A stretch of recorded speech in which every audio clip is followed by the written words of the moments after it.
relus ou partagés si besoin entre vous. Donc bonjour tout le monde, moi c'est Fanny Boyaval, je suis chargée d'affaires biotechnologie et santé au sein du Clubster NSL. Donc le Clubster NSL est un pôle de compétitivité des Hauts-de-France euh, qui a à peu près 360 membres à son actif actuellement. Et nous faisons pas mal d'animations justement sur ces thématiques santé, e-santé, nutrition et aussi longévité sont les thématiques que nous incluons. Donc sans plus tarder, nous allons commencer notre webinaire. Nous avons actuellement trois intervenants, donc un intervenant qui sera en binôme justement, donc 4 intervenants. Et vous pouvez poser des questions à la suite de chaque intervention. Et à la fin de ces interventions, nous aurons aussi 15 minutes de discussion. Donc vous pourrez aussi poser vos questions. Donc nous allons tout de suite commencer avec l'intervention de Patrick Sau. Et je lui laisse se présenter et partager sa présentation. Merci Fanny, je m'appelle Patrick Sau, je suis en fin de doctorat en mathématiques à l'Institut national de recherche en informatique et sciences du numérique, l'INRIA. Je vais vous présenter une collaboration entre mon laboratoire et le CHU de Lille sur la chirurgie de l'obésité.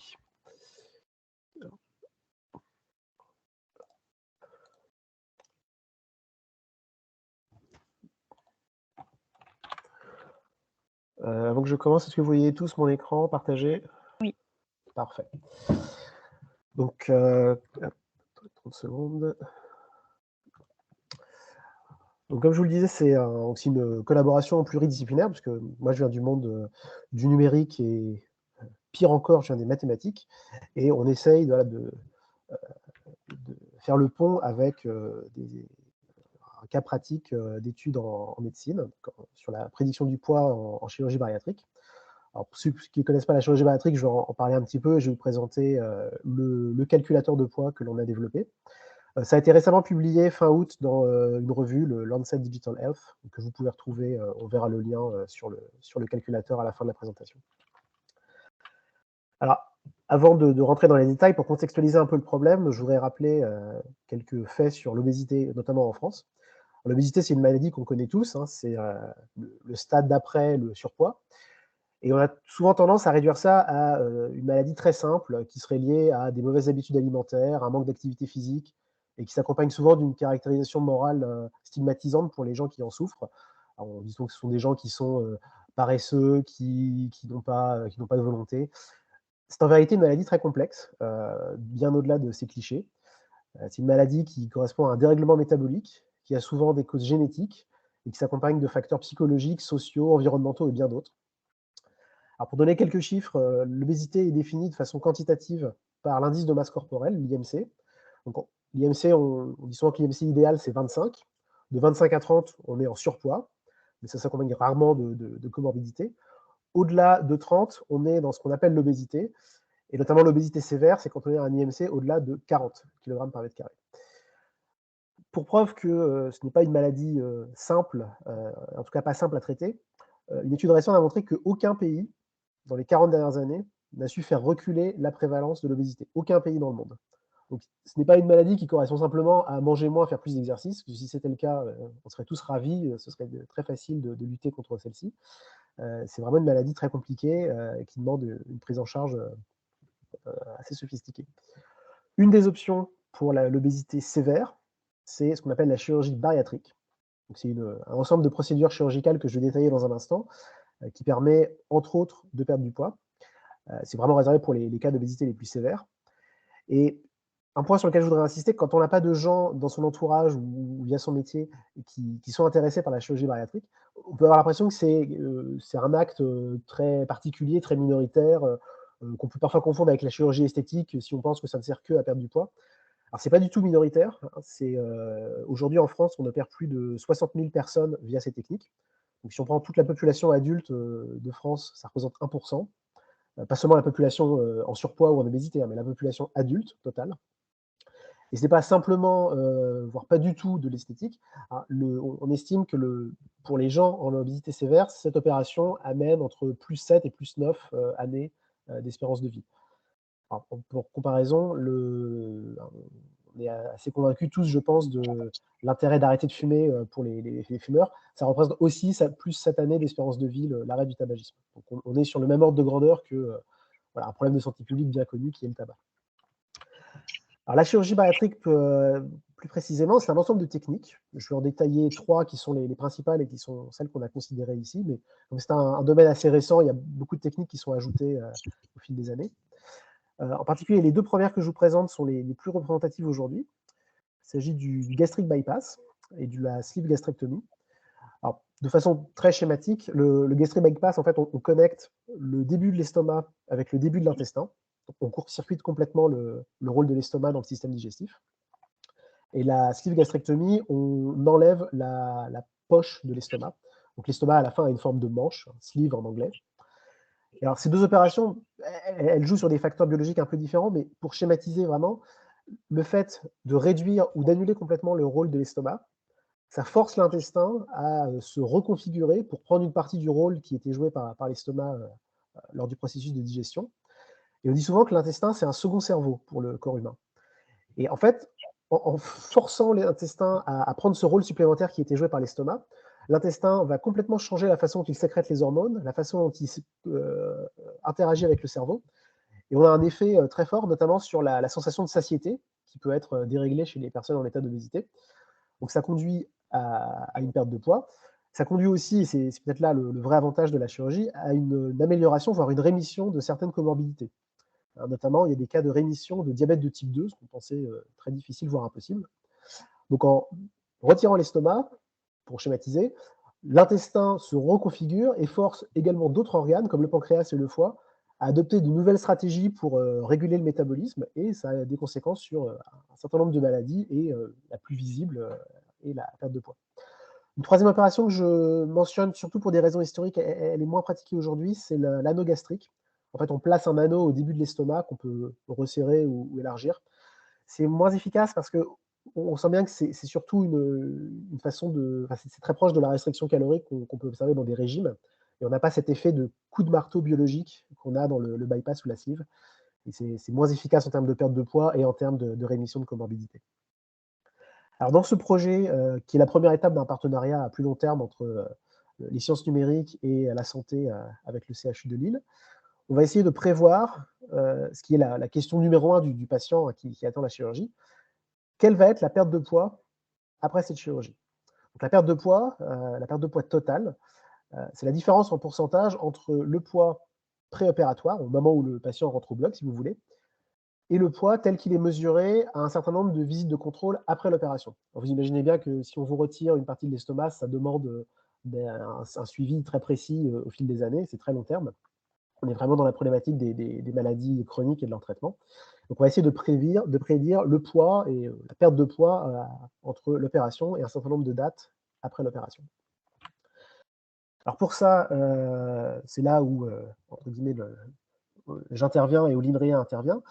On a développé un modèle d'apprentissage automatique, ce qu'on appelle aussi machine learning. C'est un modèle qui émerge à partir de données cliniques. Donc pour ça, on a réuni environ 1500 patients, principalement à Lille, et qu'on a complété avec une cohorte à Montpellier. Donc ces données, ce sont des données d'essais cliniques. Donc les patients sont suivis de façon très précise, on mesure énormément de choses, des critères biologiques, cliniques, psychologiques parfois. On a énormément de variables associées à chaque patient, environ 500. Le but de ce modèle, c'est d'avoir quelque chose de très précis, si possible, mais de très facile à interpréter pour le clinicien. Ça, c'était vraiment une contrainte majeure pour nous, d'avoir quelque chose qui soit sur lequel on peut communiquer facilement avec le praticien qui n'est pas forcément familier avec ces méthodes de machine learning, mais aussi avec le patient, d'avoir une interprétation très claire du modèle. Donc pour ça, on a procédé en 2 étapes. En première étape, on a sélectionné parmi ces 500 variables qui sont potentiellement intéressantes pour la prédiction de la perte de poids. On a utilisé un algorithme qui s'appelle le lasso, qui va sélectionner uniquement les variables les plus prédictives. Alors, on ne choisit pas, encore une fois, ce n'est pas le clinicien ou même l'informaticien qui choisit quelles variables sont intéressantes, c'est vraiment, ça émerge des données et on découvre quelles sont les variables les plus intéressantes et quelles sont celles qu'on peut laisser de côté. À partir de ces variables, on utilise un algorithme de prédiction qui s'appelle un arbre de régression. C'est un algorithme très simple, mais on verra dans un instant qu'il est très facile à lire et on l'a montré dans l'article, est malgré tout assez précis. Mais vraiment, j'insiste encore une fois, le point principal qui a guidé notre choix, c'est avoir quelque chose de transparent, d'interprétable, sur lequel on peut communiquer avec un large public. Alors, les résultats de ce modèle, la première partie, c'est les variables sélectionnées. Donc, on est parti de plus de 500, on est arrivé à 7. Donc ça, c'est déjà une première surprise, bonne surprise. Et la deuxième très bonne surprise, c'est que ces variables, elles sont très simples. Il s'agit du poids, de la taille, de l'âge, donc a priori des variables que tout le monde connaît, du diabète de type 2, de la durée de ce diabète. Donc, a priori, on sait également si on est atteint de diabète ou pas. En tout cas, ça peut se détecter lors de la visite préopératoire. Et si on fume avant de rentrer dans le programme de chirurgie bariatrique.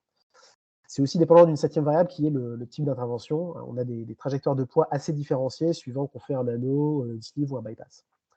Donc c'est vraiment des variables très simples qui ne demandent pas, par exemple, de faire une prise de sang ou de consulter un autre spécialiste pour obtenir ces informations. C'est vraiment on peut imaginer utiliser ce modèle, par exemple, en consultation chez un généraliste. Il n'y a pas besoin de plus d'informations que ce qu'a priori le patient sait déjà.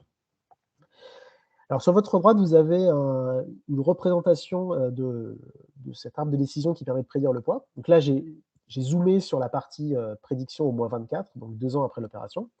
On pourrait imaginer, si on dézoomait, on verrait d'autres branches de l'arbre avec les prédictions à 1 an et à 5 ans, par exemple. Alors pour vous donner une idée de comment on interprète ces résultats, on va prendre un exemple très simple, celui d'un patient qui a effectué un bypass, par exemple. Donc on démarre au sommet de l'arbre. Alors c'est un arbre inversé, hein, la racine est au sommet et les feuilles sont tout en bas. Donc on démarre à la racine.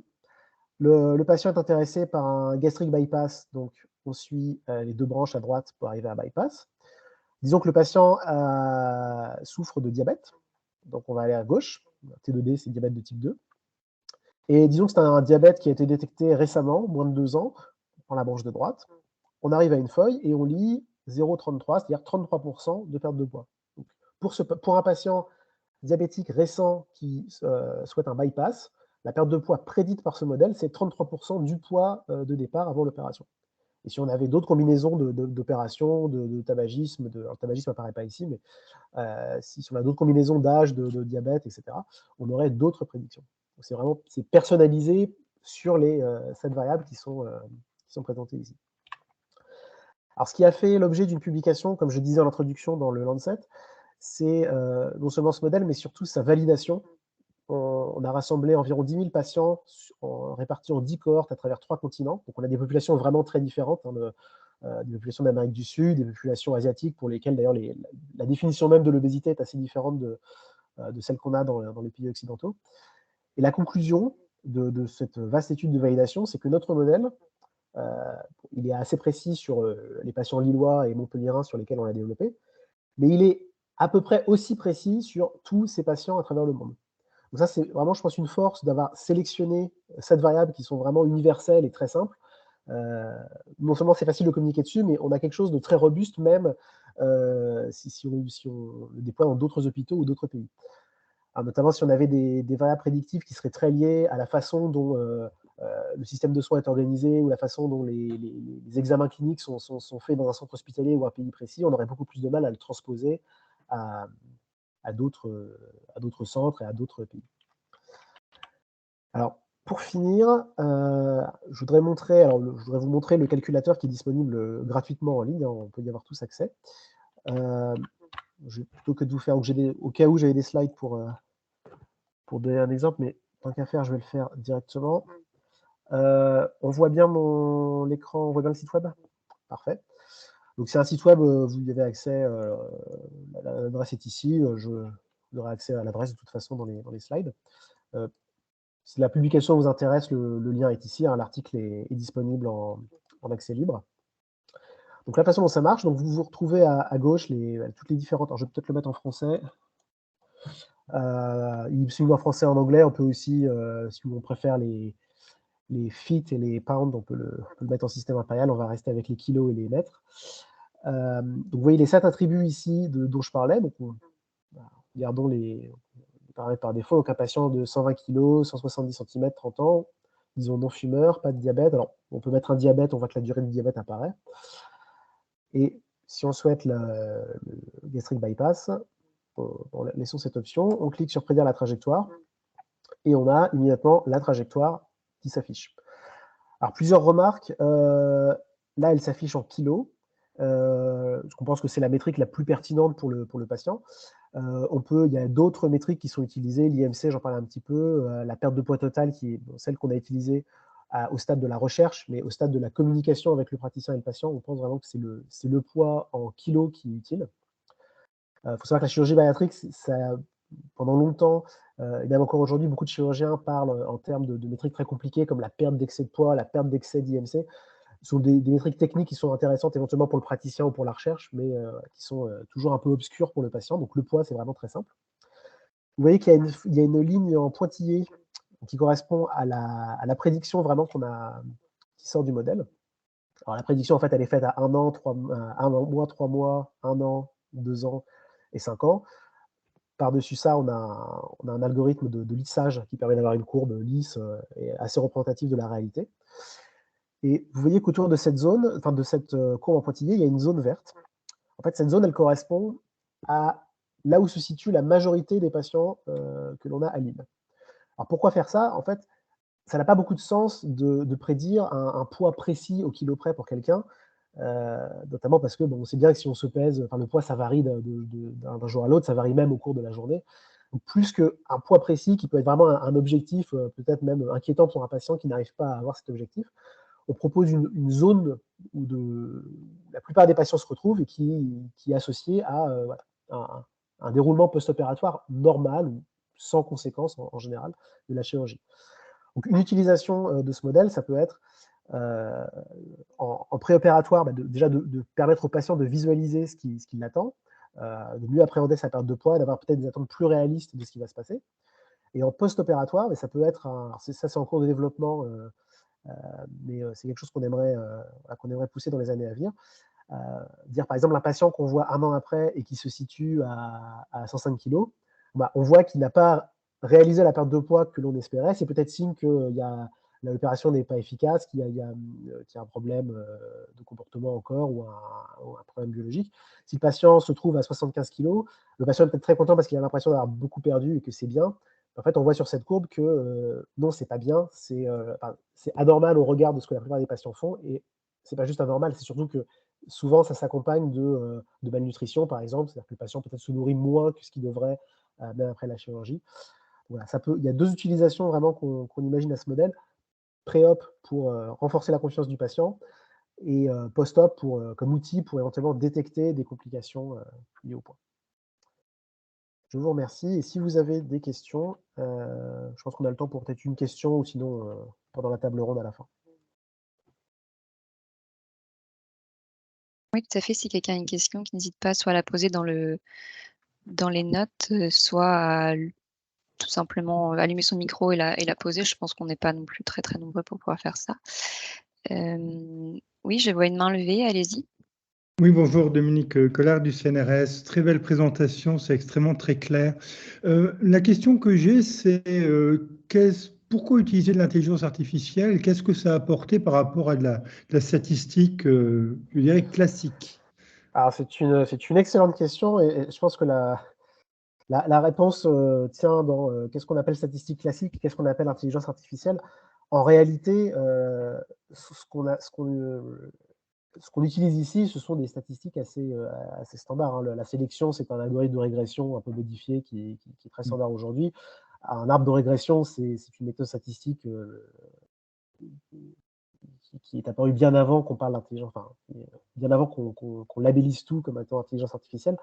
Je pense que la raison pour laquelle on a axé ça sur le côté machine learning, intelligence artificielle, c'est beaucoup de méthodes. En fait, il y a eu quelques algorithmes de prédiction de poids qui étaient faits avec des méthodes vraiment très, très standards, de régression linéaire notamment.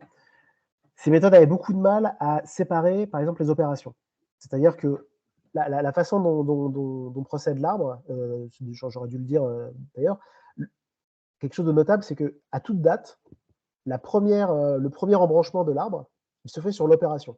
Donc cette méthode-là, elle est capable de détecter toute seule, même si on ne lui donne aucune autre information, que le premier facteur discriminant dans la perte de poids, c'est le type d'opération qu'on a fait. Alors qu'un modèle linéaire va avoir beaucoup plus de mal à gérer ces ces embranchements conditionnels, de dire si on a… et après, quand on descend plus loin dans l'arbre, on voit que le diamètre, par exemple, il a un rôle, mais il a un rôle dans le bypass et dans la sleeve. Il n'a pas un rôle dans l'anneau. Donc, ce genre d'embranchement conditionnel est beaucoup plus difficile à réaliser avec des méthodes, avec certaines méthodes classiques. Mais encore une fois, on ne prétend pas utiliser des méthodes non classiques ici. Ça reste assez simple. Et juste pour finir, on parle souvent en santé d'intelligence artificielle, et ça peut être très bien dans certains domaines. Je pense qu'un gros frein à l'adoption de ces méthodes d'intelligence artificielle ou d'apprentissage profond, par exemple, c'est l'interprétabilité et la transparence de ces modèles. Ici, on a vraiment quelque chose qu'on peut comprendre, qu'on peut interpréter, qu'on peut voilà, même reproduire. On peut le calcul, une fois qu'on a l'arbre, on peut même le reproduire à la main, hein, c'est très simple. Et cet aspect-là, ça nous semblait vraiment très important de pousser le curseur un petit peu plus loin que les statistiques classiques qui étaient utilisées, en tout cas en chirurgie bariatrique, mais pas de le pousser aussi loin que voilà, pas arriver à des méthodes très boîte noire qui sont peut-être un tout petit peu plus précises. En fait, dans l'article, on a montré qu'elles étaient un tout petit peu plus précises, ces méthodes, mais si on parle d'une précision d'un demi-kilo ou d'un kilo en plus, bon, ça ne va pas forcément changer le diagnostic et la façon dont l'outil est utilisé. Par contre, le côté boîte noire, lui, va vraiment freiner, je pense, l'adoption de l'outil et la confiance que peuvent avoir les praticiens et les patients dedans. Ok, mais je vous remercie, c'est très clair comme votre exposé d'ailleurs. Merci beaucoup. Merci pour votre question. Merci. Donc, je crois qu'on va pouvoir passer au prochain intervenant. Merci Patrick pour cette explication très claire, effectivement. Donc, j'invite maintenant Eric Fromentin à prendre la parole pour nous présenter sa solution Drago. Merci beaucoup. Bonjour, je me présente, Eric Fromentin, je suis médecin allergologue à Lille. Je vais vous parler de Drago et je vais essayer de retrouver mon topo puisqu'il s'est perdu évidemment, tout ça marchait trop bien. Alors…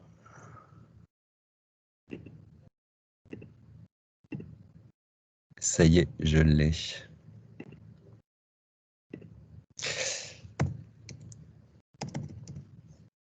Excusez-moi. Voilà.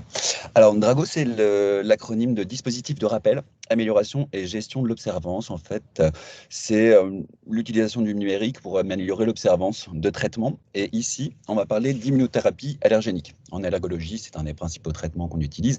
C'est le seul traitement qui va cibler la cause de l'allergie. On constate une amélioration des symptômes chez 80-90% des patients.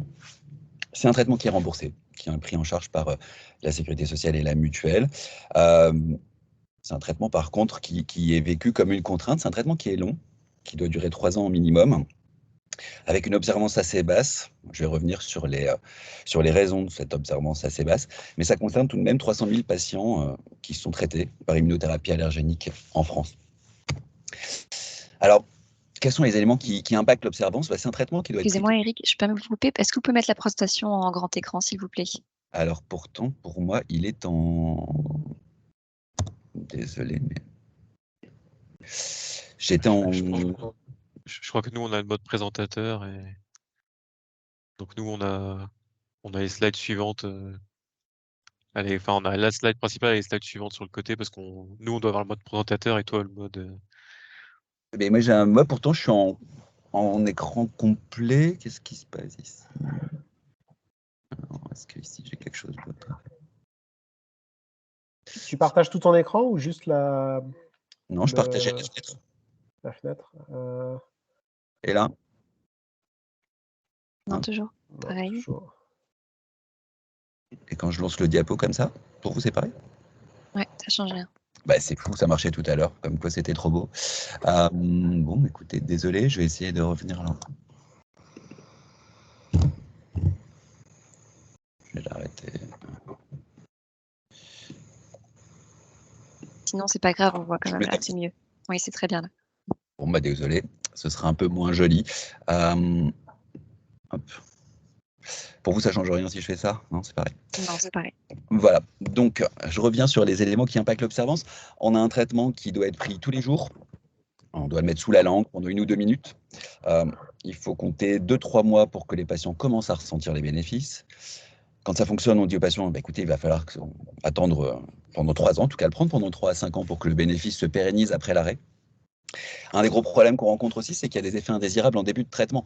On donne finalement une petite dose de l'allergène auquel sont sensibles nos patients tous les jours sur une zone un peu sensible qui est la zone sublinguale. Et ça peut irriter, gratter, gonfler sur cette zone pendant un quart d'heure, une demi-heure. Ça peut gratter les oreilles ou la gorge. Ça peut parfois faire un peu gonfler la lèvre.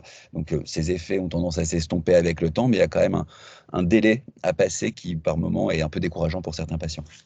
Puis au-delà de ça, il y a une certaine lassitude finalement. Il y a des patients qui se disent maintenant que je vais bien, pourquoi est-ce que je vais devoir écouter ce médecin qui me dit que ça doit durer au bas mot 3 ans Et on constate, selon les études, alors globalement, entre 70 et 80% des patients qui ne vont pas au bout du traitement. C'est compliqué en plus parce que l'observance est très difficile à évaluer. Souvent, quand ce sont des protocoles qui sont mis en place, il y a un biais clairement. Finalement, les patients qui sont inclus dans les études sont très, très surveillés et donc sont souvent des bons élèves. Et quand on regarde un peu les travaux de l'Académie européenne d'allergologie, qui édite des lignes directrices, dans les dernières, on dit qu'il y a une grande variabilité d'une étude à l'autre. Pour les critères qui sont choisis, c'est entre 18 et 90% d'observance, ce qui veut tout dire et pas grand-chose, mais visiblement, quand les laboratoires rapportent les taux de renouvellement de leur traitement, on est plutôt dans la fourchette des 20-30% de gens qui vont au bout de leur traitement, plutôt que 90. Et parmi les réflexions qui sont évoquées, puisqu'il n'y a sûrement pas qu'une seule solution, pour améliorer cette observance, il a été envisagé qu'une application mobile puisse être adaptée pour la prise en charge des patients, pour aider nos patients.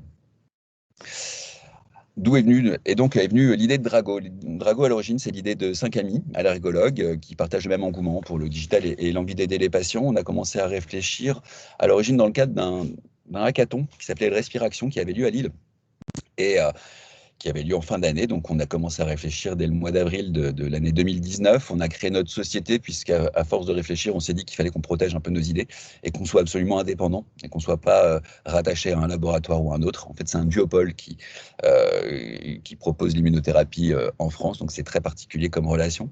On a investi personnellement et mis en place une première levée de fonds. Ensuite, on a été également aidé par la BPI, et on a aussi une demande de brevet en cours. Et ça nous a permis de sortir notre application en novembre 2020, en fait les 3 ans dans quelques semaines.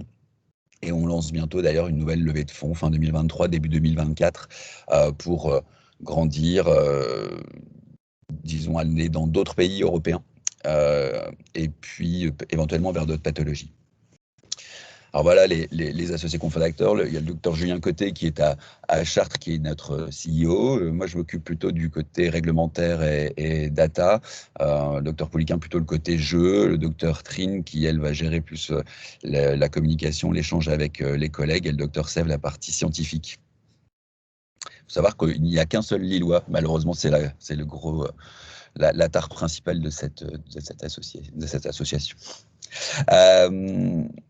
Alors, qui sont nos patients, finalement? Il a fallu qu'on apprenne à les connaître. Alors, c'est des patients qui sont hyper connectés. Une majorité de patients de 5 à 40 ans.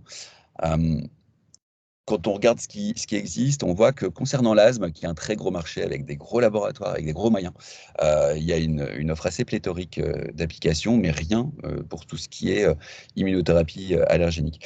Et au-delà de proposer des applications dédiées aux patients, il y avait un échec qui avait été constaté, des fonctions de rappel de prise et de calendrier de symptômes. En fait, c'est très dépendant des personnalités. Vous avez des gens qui vont suivre leur traitement rubis sur l'ongle et chez qui c'est intégré et vous n'avez rien à redire. Et il y a des patients chez qui ça va être plus compliqué. Et visiblement, globalement, malheureusement, les calendriers au rappel ne fonctionnent pas.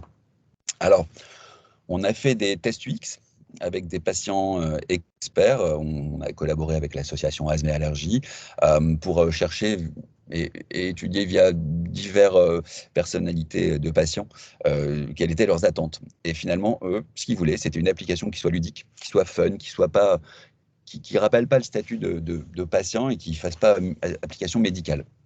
On a également fait appel à ce qu'on appelle les Drago ambassadors, qui sont des médecins assez impliqués dans les réseaux, dans notre communauté, et des patients aussi impliqués, notamment chez Asthme et Allergie. Alors, en 2 minutes, Drago, finalement, ça repose sur 2 concepts. Le gaming, on a des jeux qui sont chronométrés. Le traitement, il faut le mettre 1 ou 2 minutes sous la langue. Et ben, les patients jouent pendant ce temps-là. Et également, en parallèle, il y a un avatar de Drago qui évolue dans le temps pour finalement s'identifier à cet avatar qui matérialise l'avancée dans le traitement, qui est longue. Alors, j'aime bien, évidemment, ça ne fonctionne pas. J'aime bien montrer comme je montre à mes patients. Donc, je vais vous montrer comment je fais habituellement. Donc, quand le patient va prendre son traitement, il va choisir un jeu. Alors aujourd'hui, on va jouer au Space Allergy. On détermine quel est le traitement qui est pris. On peut avoir 1 ou 2 traitements. Et le patient va arriver sur ce premier écran où on va expliquer qu'on doit mettre le traitement sous la langue. Quand on l'a mis, on lance le timer, on lance le jeu finalement. Et quand on a fini de jouer, on peut avaler le traitement ou le recracher. Ça, on n'a pas le droit de l'écrire. Alors aujourd'hui, désolé, on ne va pas jouer. Pour les patients qui sont un peu gamers dans l'âme, désolé, je vais le reprendre là. Voilà, désolé. On ne va pas jouer, mais on a des patients qui sont parfois un peu compétiteurs. On a un leaderboard pour chaque jeu. Il y a 90 niveaux par jeu pour essayer de se renouveler, de challenger. Donc il y a des patients qui ont toujours envie de faire mieux du jour au lendemain. On joue un peu sur ce ressort de la compétition. Il y a également un onglet qui va reprendre des scores symptômes. On propose de répondre à des scores symptômes toutes les 6 semaines et ça permet de voir l'évolution dans le temps parce que parfois on a tendance à oublier la façon dont on était gêné. C'est vraiment la qualité de vie de notre problématique et ça permet comme ça de voir l'évolution dans le temps. On a également un onglet effet indésirable qui ne va pas se substituer à un avis médical, mais qui reprend les conseils que l'on donne régulièrement, qui font que parfois les patients doivent beaucoup solliciter leur médecin et qui ne sont pas toujours joignables. Donc, ce sont les règles un peu de bonne pratique qui sont reprises rapidement. Et enfin, on a également l'avatar qui évolue sur 7 stades et qui peut être personnalisé. Quand tous les 2 jours, on débloque des accessoires. Quand les patients, les utilisateurs jouent à leur jeu, ils gagnent des cristaux, ils peuvent personnaliser leur avatar. Donc j'aime bien leur dire que si à la fin ils ont un avatar aussi beau que le mien, c'est qu'ils ont été très rigoureux dans leur traitement et qu'ils ont été très observants. Voilà pour la démo. Alors, finalement, Drago, c'est une application qui est gratuite. Ça nous tenait à cœur. Pour les patients qui sont traités par immunothérapie, on a 2 formes, les comprimés ou les solutions liquides. Il n'y a pas de sélection, simplement, ce n'est pas la même durée de jeu. Ça peut les concerner que ce soit en initiation ou en cours de traitement. Et l'objectif, c'est de créer un rituel, un automatisme lors de la prise quotidienne qui soit ludique et d'essayer de lutter contre la lassitude et les arrêts avant les 3 années pour avoir le bénéfice du traitement qui se pérennise le plus tard possible. Donc, le principe du gaming avec les jeux chronométrés pendant la prise du traitement, avec un jeu par jour par traitement, les patients ne peuvent pas revenir jouer dans la journée, ce qui nous procure des datas d'utilisation au quotidien et en vie réelle qui sont assez uniques. Et donc, des scores sont publiés dans le leaderboard. Et donc, avec l'avatar de Dragon, plusieurs stades d'évolution et une personnalisation possible pendant avec les gains et pendant les jeux ou bien en ayant rempli les scores symptômes. Alors, en quelques chiffres, là, dernièrement, on a passé les 13 000 téléchargements. On étudie les patients qui ont utilisé l'application plusieurs fois et notamment, on met un seuil à 20 utilisations parce que, eu égard au principe de minimisation des données, on ne peut pas non plus, et pour les problèmes de pharmacovigilance, on ne peut pas avoir de remontée, notamment pour les motifs d'arrêt précoce, en tout cas très synthétique. Et donc, on a mis un seuil à 20 utilisations qui est grosso modo le seuil qui fait que l'on a passé les effets indésirables des 3 premières semaines. Donc, on a plus de 4000 utilisateurs qui ont une désensibilisation et 450 qui ont 2 désensibilisations en parallèle, ce qui, a priori, le rapport de 90%, 10% semble assez cohérent quand on échange avec les partenaires de l'industrie pharmaceutique.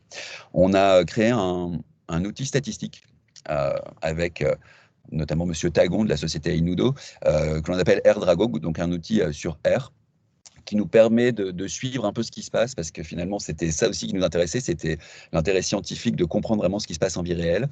Et on évalue beaucoup d'items différents. Alors évidemment, on peut regarder nos patients selon le traitement, donc selon l'allergène, selon le type de traitement. On a des scores. ARCT, c'est pour évaluer la rhinite allergique. Le GINAS, c'est un score international pour évaluer l'asthme. On a un petit Swift sur la qualité de vie, la qualité de sommeil. On peut aussi aller étudier les motifs d'arrêt de l'application. Et donc voilà, on peut appliquer des filtres pour essayer de voir si on a des clusters de patients, donc en fonction de la date de début de traitement, selon les périodes qu'on étudie, selon le nombre d'utilisations, l'âge. Donc le traitement, on a défini des données, je ne vais pas vous embêter avec ça aujourd'hui, mais d'observance, d'adhérence en gros, pour voir si les patients prennent régulièrement leur traitement d'un côté, et de l'autre, pour voir si ils persistent dans leur traitement. Et on essaye aussi de voir l'écart horaire au quotidien. En fait, on essaye de voir, par exemple, si des patients qui prennent leur traitement toujours à la même heure vont être plus observants que des patients qui vont le prendre un jour le matin, un jour le soir, finalement avec un rituel beaucoup plus aléatoire, mais à la fin, ils le prennent. Donc voilà, en take-home message, une app gratuite pour améliorer l'observance des patients sous désensibilisation, voilà, plutôt ludique et fun, qui répond aux attentes de nos patients en créant un rituel positif et une identification à l'avatar, notamment chez les enfants, ça marche pas mal. On a des données en vie réelle assez inédites. On a eu un poster récompensé au congrès de l'Académie européenne d'allergologie là, au printemps, et on espère publier bientôt dans une grande revue de notre spécialité au niveau international.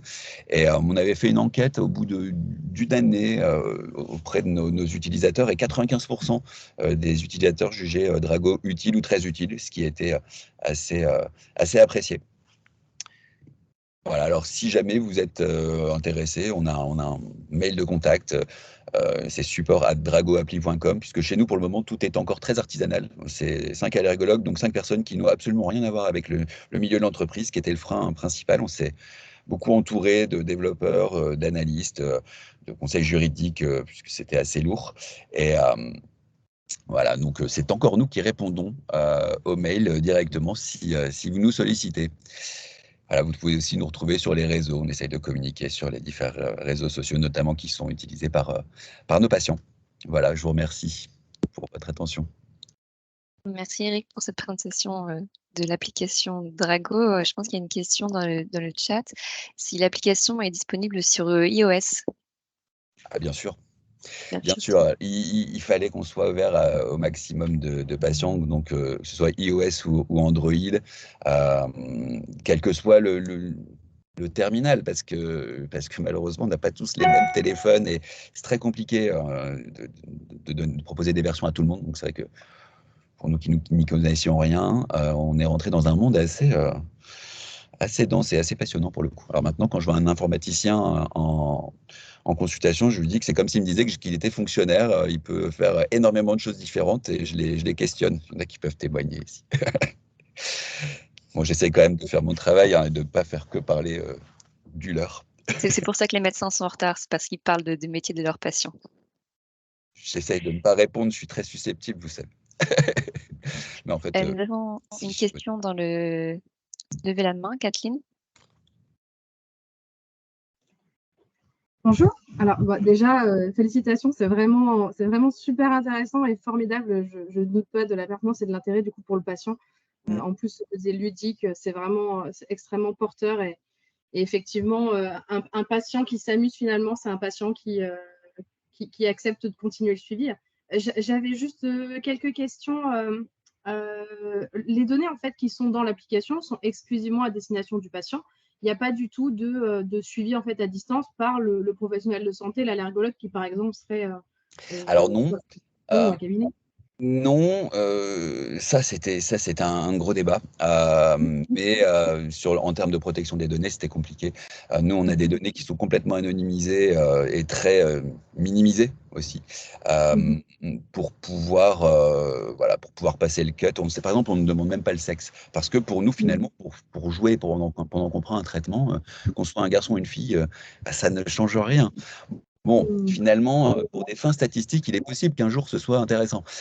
Mais ça, il faut qu'on en discute avec notre avocate qui au début nous a beaucoup corrigé je vais rester poli, parce qu'on avait beaucoup d'idées et on n'a pas fait la moitié de ce qu'on avait en tête, mais évidemment, on avait des choses qui étaient complètement impossibles sur le plan légal. D'accord. Et du coup, j'avais une deuxième question qui est un petit peu dans la même lignée. Du coup, vous parlez de pharmacovigilance, ça veut dire que du coup, vous êtes un dispositif médical? Pas du tout, justement. D'accord. Alors, en fait, on ne pouvait pas demander aux patients de signaler s'ils avaient des effets indésirables. Par exemple, quand on a notre onglet effets indésirables, si vous voulez, il y a comment dire, des habitudes chez les médecins d'adapter les doses, de proposer des antihistaminiques, notamment pendant la montée de dose, puisque le traitement monte généralement sur 10-12 jours. Et on s'est dit, ben voilà, on va faire un arbre décisionnel, comme ça le patient va dire, je suis embêté, et puis on va adapter comme nous on ferait. Bon, ce sont des choses qui se font, mais qui ne sont pas validées sur le plan national ou international. Donc déjà, on n'avait pas de background pour le valider. Même si tout le monde fait la même chose, ce n'était pas encore tout à fait officiel à ce moment-là. Et puis, ça veut dire que le patient nous signalait qu'il y avait un effet indésirable. Alors là, ça a été impossible. Et donc, on a mis un onglet d'information. Comme ça, les patients peuvent avoir une information générale, mais qui n'est pas du tout personnalisée. C'est là qu'est le problème. Et comme ça, on est hors pharmacovigilance. Par contre, quand les patients n'utilisent pas l'application pendant un moment, au bout de 10 jours, il leur est envoyé un questionnaire pour essayer de savoir pourquoi ils ont arrêté d'utiliser l'application. Et ça va être soit mon médecin m'a dit d'arrêter, soit je prends encore mon traitement, mais l'application ne m'intéresse pas. Donc on a plusieurs petits motifs comme ça, mais qui ne mettent pas en avant quelque chose qui pourrait nous impliquer sur le plan de la pharmacovigilance. Sinon, ça aurait été complètement ingérable. Et puis, on aurait pris un procès par nos partenaires de l'industrie pharmaceutique directement. Si sympathiques soient-ils, et on a d'excellentes relations avec eux, parce que c'est eux qui nous font vivre, finalement. Hein. Et ils n'apparaissent pas dans l'application d'ailleurs, mais voilà, ils ont un intérêt certain et nous, comme ça, on peut leur montrer un petit peu à quoi sert, disons, ce qui semblerait qu'on puisse apporter à nos patients. Pour le moment, je suis encore au conditionnel, mais il semblerait que les patients, ou les utilisateurs plutôt, qui utilisent l'application régulièrement, prennent mieux leur traitement que la moyenne.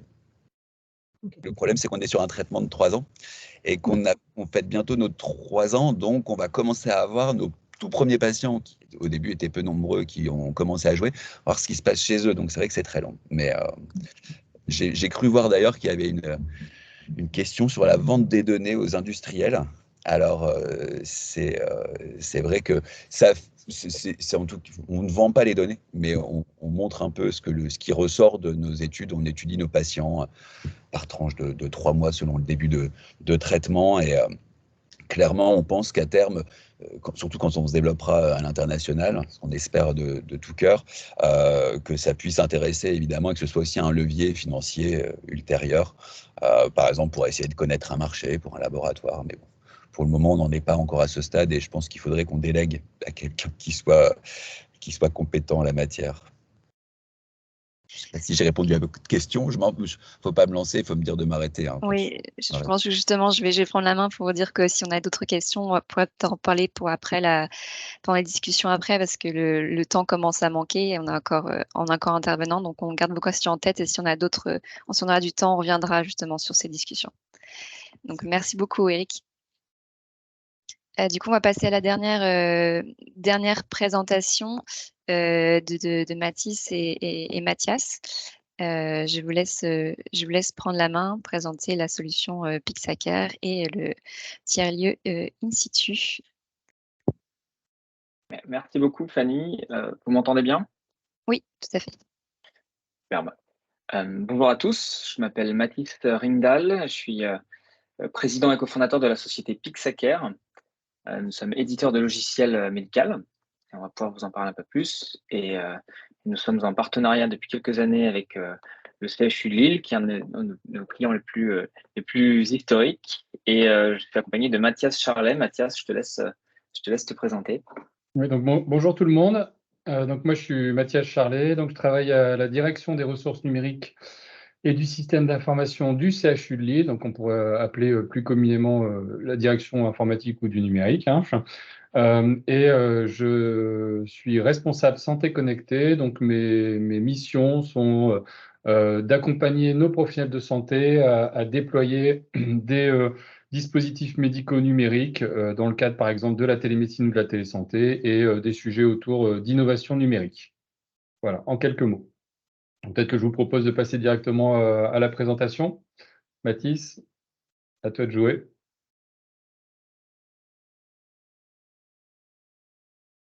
Alors, peut-être juste quelques éléments de contexte sur le CHU. Moi, je ne vais pas vous faire une présentation du CHU de Lille, centre hospitalier et universitaire de Lille, mais bon, juste pour ceux qui ne connaissent pas, on est un grand campus hospitalier et universitaire qui est composé d'une douzaine d'hôpitaux, 3200 lits avec 16 pôles d'activité cliniques et médico-techniques, donc qui regroupe pas mal de spécialités, notamment de recours. On est plus de 16 000 professionnels de santé, tout corps de métier confondus. Et puis, ça représente un certain nombre d'admissions en soins externes, de consultations, de passages aux urgences qu'on indique ici en fait dans cette slide de présentation. Plus de 67 000 interventions chirurgicales avec une durée moyenne de séjour des patients de 5 jours. Voilà, donc c'est pour vous dire que c'est un grand campus hospitalier reconnu nationalement et bien sûr internationalement. Pour rentrer un petit peu directement dans le vif du sujet et qu'on va un petit peu plus détailler aujourd'hui, le tiers-lieu, en fait, in situ, et la collaboration avec la société Pixacare. Alors, quelques informations sur in situ. Alors, in situ, en fait, pour innovation citoyenne en santé numérique, c'est le nom qu'on a voulu porter, en fait, à ce tiers-lieu d'expérimentation. Donc, c'est un projet, en fait, qui est lauréat d'un appel à projet national, donc dans le cadre du plan France Relance 2030, tiers-lieu d'expérimentation en santé numérique, qui est opéré en fait par la Banque des Territoires. Donc on a candidaté avec nos partenaires, c'est porté par le CHU de Lille, et avec nos partenaires, donc ici présenté sous forme de logo, l'Université de Lille, Eurasanté, l'URPS des médecins libéraux de France et la compagnie des tiers-lieux. On a déposé un dossier, on a eu la chance et l'honneur d'être retenu sur la première vague des lauréats au niveau national des tiers-lieux. Il faut savoir qu'à terme, il y aura 30 tiers-lieux qui seront labellisés, on va dire, au niveau national et qui auront l'opportunité en fait de mettre en place des expérimentations en innovation numérique. Alors un tiers-lieu, qu'est-ce que c'est?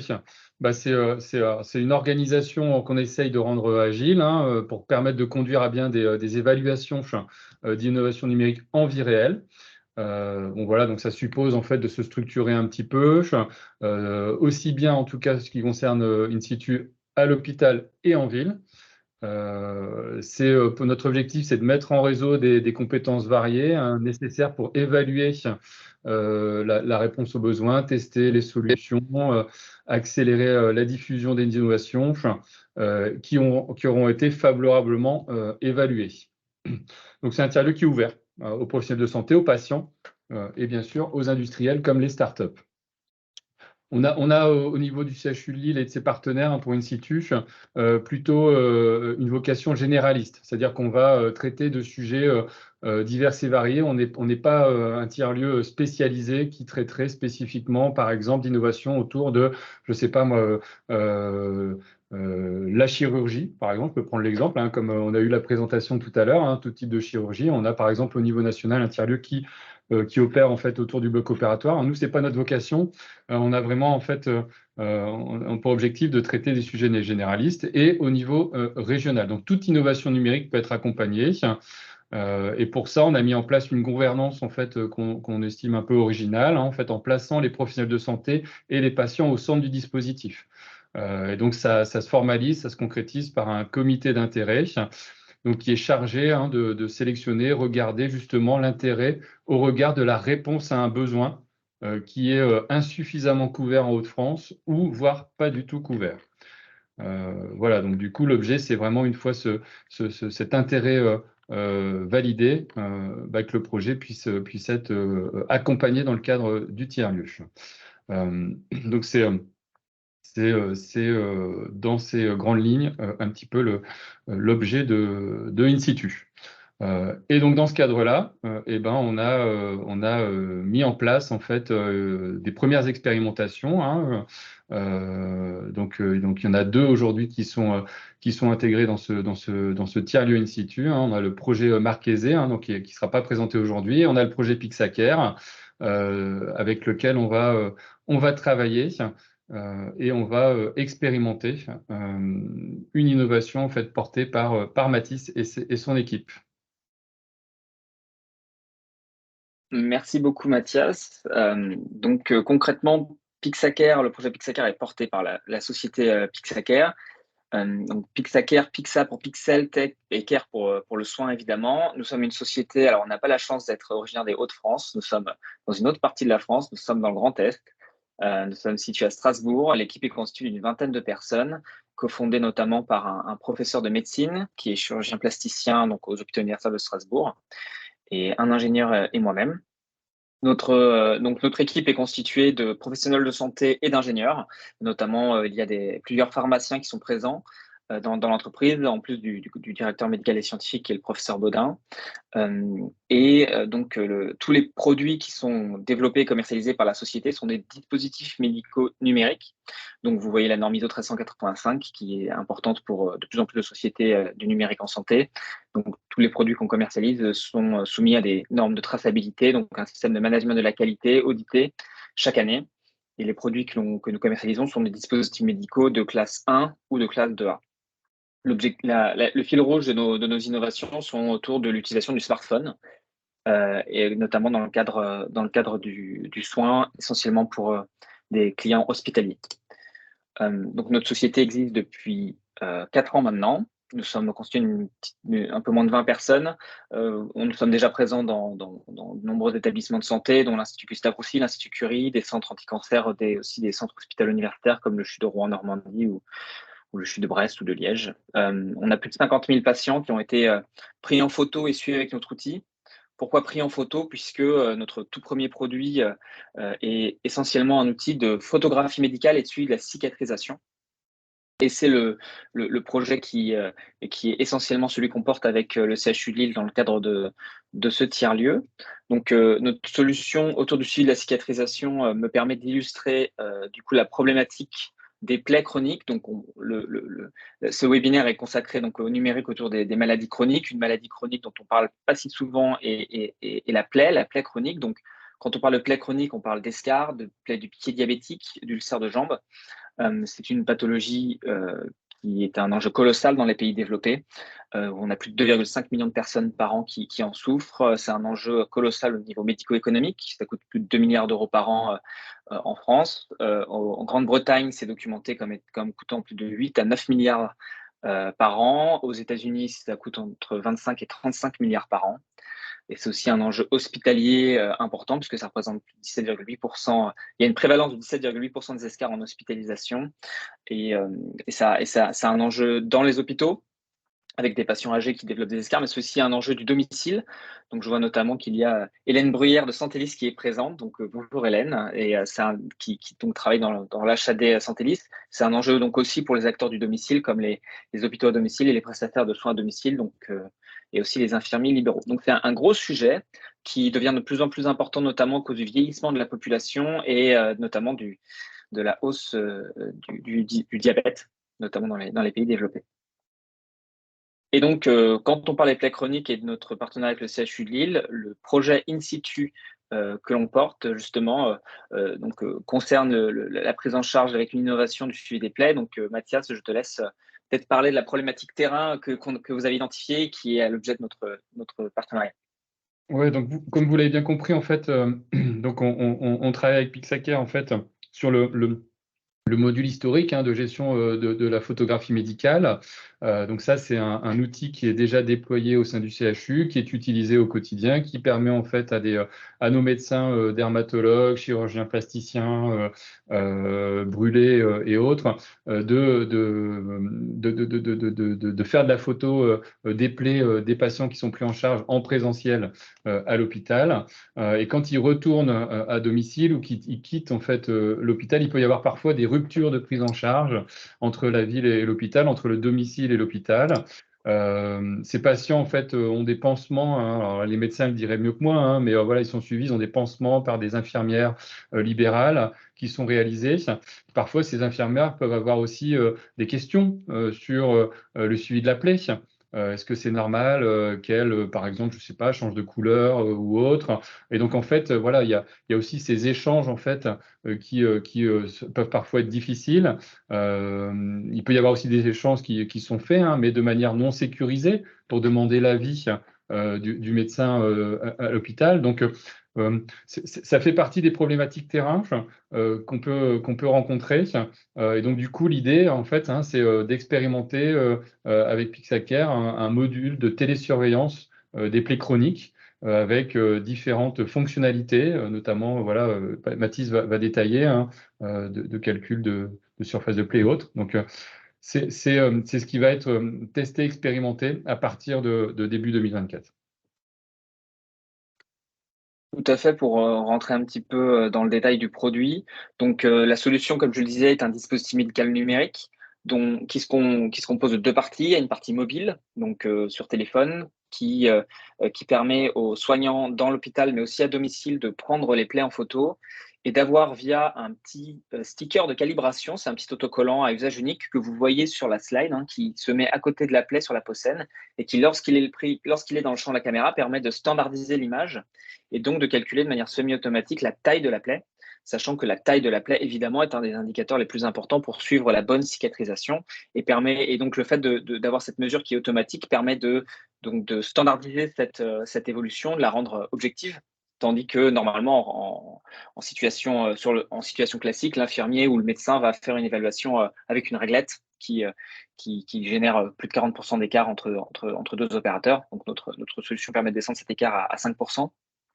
Et donc ensuite, cette documentation est standardisée dans le service hospitalier, mais aussi à domicile. Donc la télésurveillance consiste en un simple QR code qui est donné au patient. Et lorsque le patient rentre à domicile, il tend ce QR code notamment à l'infirmier libéral ou l'infirmier d'HAD qui peut donc scanner le QR code et avoir accès à l'historique de la plaie et communiquer directement avec le médecin hospitalier ou l'autre professionnel de santé. Donc, ça donne accès à un dossier partagé autour de la cicatrisation et ça permet à tous les acteurs de la chaîne de documenter de manière reproductible l'évolution de la lésion.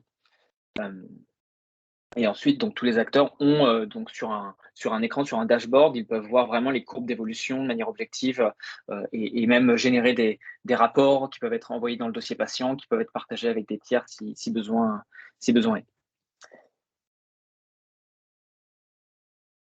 Alors, donc, pour entrer dans le détail de ce tiers-lieu, l'objectif, c'est de pousser l'usage de cette télésurveillance dans les services qui sont déjà utilisateurs de Pixacare, mais aussi des nouveaux services. Et donc, on va mettre en place une étude sur 16 mois avec une alternance d'utilisation de la télésurveillance avec Pixacare et une alternance d'utilisation de la non-utilisation de notre outil, donc un suivi conventionnel.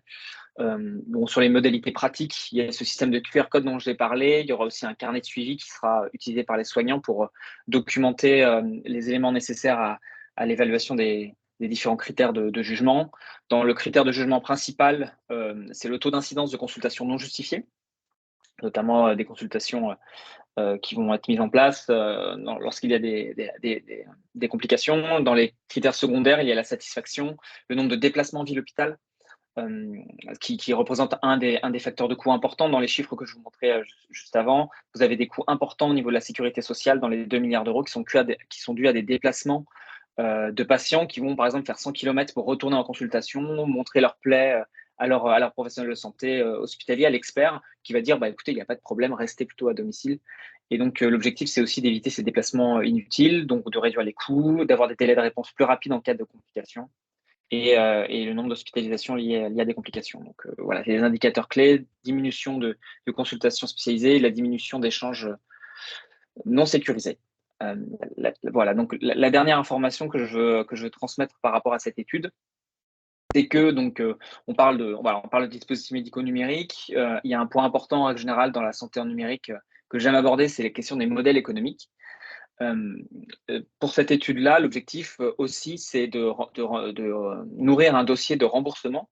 Donc que notre solution, via la modalité de la télésurveillance, devienne remboursable dans les différents parcours de télésurveillance qui peuvent être remboursés. Il y en a plusieurs qui sont remboursés maintenant depuis juillet dernier. Vous avez la télésurveillance notamment dans le domaine cardiaque, vous avez des sociétés qui se positionnent dessus, vous avez la télésurveillance dans le domaine du diabète. Et nous, on porte justement avec nos partenaires la télésurveillance des plaies.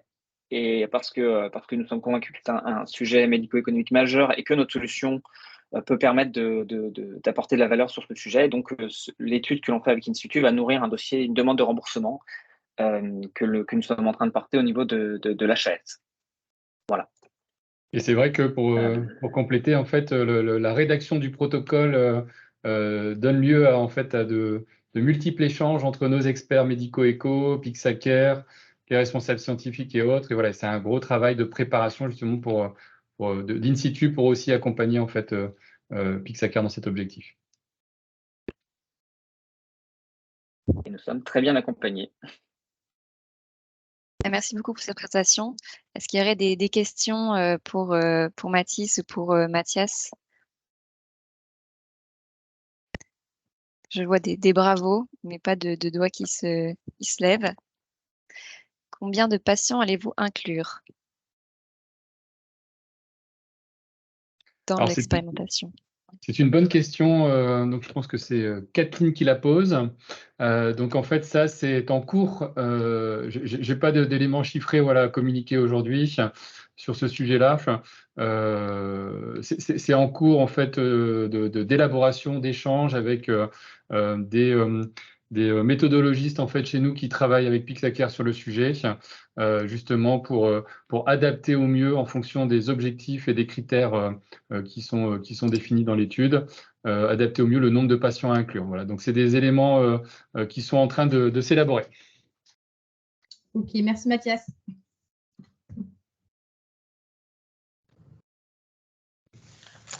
Un grand bravo en tout cas. C'est une super initiative. Désolé, je prends la parole, mais pour avoir fait dans mon ancienne vie de la médecine générale en remplacement, notamment dans les campagnes, et avoir dû gérer des patients qui avaient des plaies, j'ai déjà des choses qui me reviennent à l'esprit. C'est des super outils, quoi. Clairement, quand on voit la difficulté pour aller solliciter nos collègues spécialistes qui doivent prendre en charge les patients quand ça s'emballe, avoir maintenant de tels outils, franchement, ça aurait pu changer la vie et peut-être des prises en charge de patients à plusieurs reprises pour ma petite mais maigre expérience. Donc, je ne doute pas que vous ayez du succès parce que c'est une super initiative, quoi, vraiment. Très chouette. Merci beaucoup, Eric.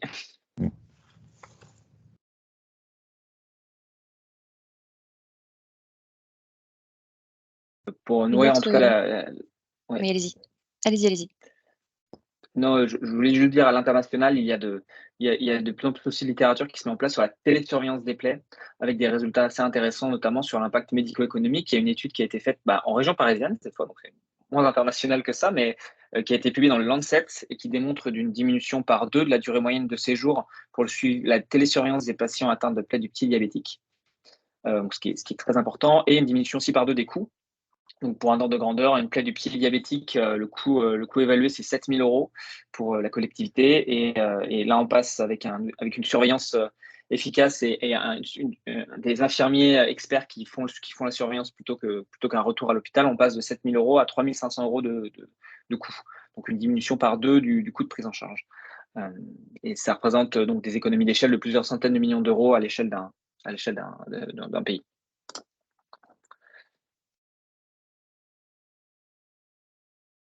Est-ce qu'il y a une autre question pour Mathis ou Mathias?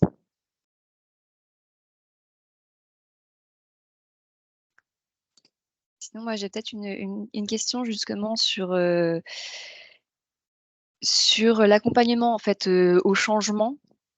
Comment en fait manager la transition entre ce numérique et ces médecins ou ce numérique et ces patients? Parce que ça ne va pas être facile non plus pour les médecins ou pour les infirmières d'utiliser ces applications directement. Est-ce que vous avez rencontré des difficultés ou vous avez eu des choses à partager sur ce sujet-là?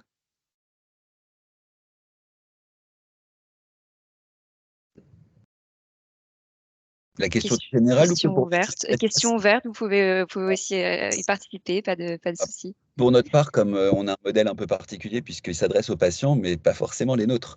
Donc moi, mes patients, je leur en parle, mais nos relais, ce sont les médecins. Et, euh, et donc, il faut déjà qu'ils pensent à en parler et qu'ils pensent à en parler à tous. On se dit que le jeu, c'est pour les enfants. Mais en fait, pas du tout. Je sais pas vous, mais moi, je joue. Bon, j'essaye de faire attention et de ne pas être trop addict, mais je joue. Et on voit que les médecins qui sont assez âgés en allergologie en moyenne, hein, c'est le problème de la spécialité, c'est qu'il y avait une moyenne d'âge à 60 ans pendant un moment, ça commence à diminuer. Ils ont tendance un peu à faire un transfert de leur propre capacité digitale sur celle de leurs patients. Alors, ils ont des patients qui sont parfois une, voire deux générations après eux. Et pour le coup, nous, ça a clairement joué, ouais. Donc on essaye de leur dire que tout le monde joue et ils sont de plus en plus convaincus quand ils voient que ça fonctionne, mais bon, c'est un long travail de communication. Il y avait une main levée de Emanuela. Oui, bonjour. Merci à tous pour les présentations, c'était hyper intéressant. Et j'avais une question pour Monsieur Rindal. Si j'ai bien compris, Pixaker, il y a une partie application sur les portables et une partie aussi sur l'ordinateur. Du coup, ma question, est-ce que c'est possible d'utiliser que la partie application sur smartphone ou il faut utiliser les deux, du coup, sur l'ordi et sur le portable? Ok, ça. Bonjour Manuela, non, concrètement, les deux sont assez complémentaires et répondent à des besoins différents.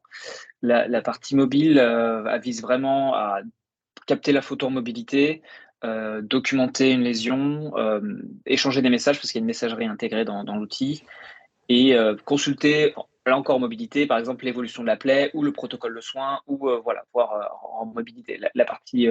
Donc ça, vraiment, ça peut être utilisé par exemple par un infirmier ou même par certains chirurgiens uniquement. Ils peuvent uniquement utiliser la partie mobile puisqu'ils font que prendre des photos, les consulter rapidement sur le téléphone, voilà, documenter rapidement, disons, la lésion. La partie web est vraiment une zone où on peut faire un travail plus approfondi, donc zoomer vraiment sur les données, faire zoomer sur une lésion, annoter une lésion, comparer, faire un avant-après, ou voir vraiment les courbes d'évolution. Donc, par exemple, vraiment étudier l'évolution de cicatrice sur 2-3 mois et générer un rapport. Vraiment, la partie web est une zone de travail plus poussée. Donc, les deux sont complémentaires et peuvent être utilisés ou l'un ou l'autre, sans que ce soit indispensable. Ok, merci beaucoup.